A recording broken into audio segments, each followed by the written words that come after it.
एक गांव के बॉर्डर पर एक हवेली थी जो बंजर भूमि से घिरी थी। चिलचिलाती धूप में हवा में रेत उड़ रही है। हवेली के ठीक बाहर सफेद बालों वाला एक बूढ़ा आदमी खाट पर बैठा था। उसने सफेद कपड़े पहने हुए हैं। वो अपने 4 बच्चों से बात कर रहा था। वो बूढ़ा आदमी उनसे कहता है कि वो उन्हें एक ऐसी बात बताने वाला है जिसे सुनकर वो सभी चकित रह जाएंगे। बूढ़ा कहता है कि ये उसके जीवन का आखिरी दिन है और आधी रात को वो मर जाएगा और उसकी मौत का कारण उन 4 बच्चों में से कोई एक होगा। फिर वो उन्हें बताता है कि चारों को क्या करने की जरूरत है। वो बोलता है कि तुम सभी को हवेली के पीछे जमीन खोदनी है और उसे वहां दफनाना है। जब बच्चों को एहसास हो कि उसकी मौत के लिए कौन जिम्मेदार है, तो फिर से उसी जगह से जमीन को खोदना है।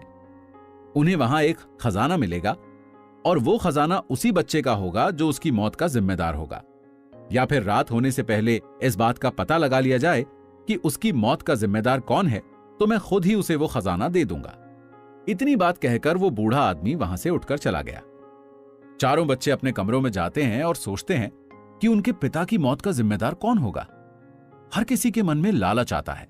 सभी बच्चे यही सोचते हैं कि आधी रात से पहले अगर उन्हें वो मिल जाए जो उनके पिता की मौत का कारण होगा, तो वो उसे पकड़कर अपने पिताजी के सामने ले जाएं और खुद वो खजाना ले लें। चारों भाई सोचते रहते हैं और इसी बीच रात के 11 बज जाते हैं।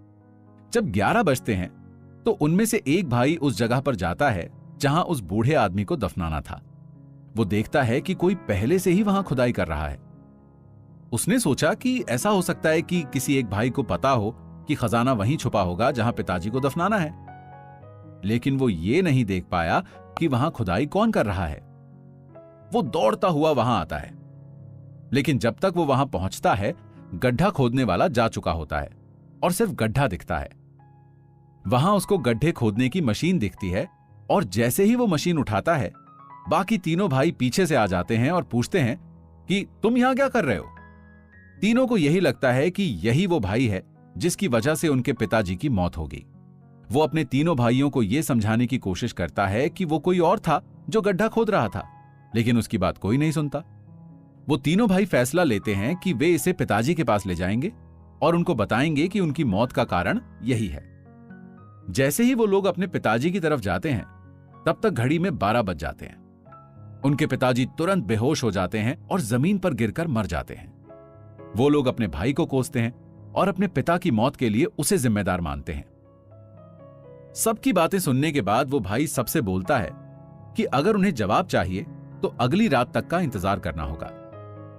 सभी लोग अगली रात का इंतजार करते हैं, लेकिन उनकी नजरें अपने भाई के ऊपर ही रहती हैं। अगले दिन वो अपने पिताजी को दफनाते हैं। जैसे जैसे रात बीतती है, तीनों मिलकर अपने भाई से सवाल करते हैं कि उसने ऐसा क्यों किया।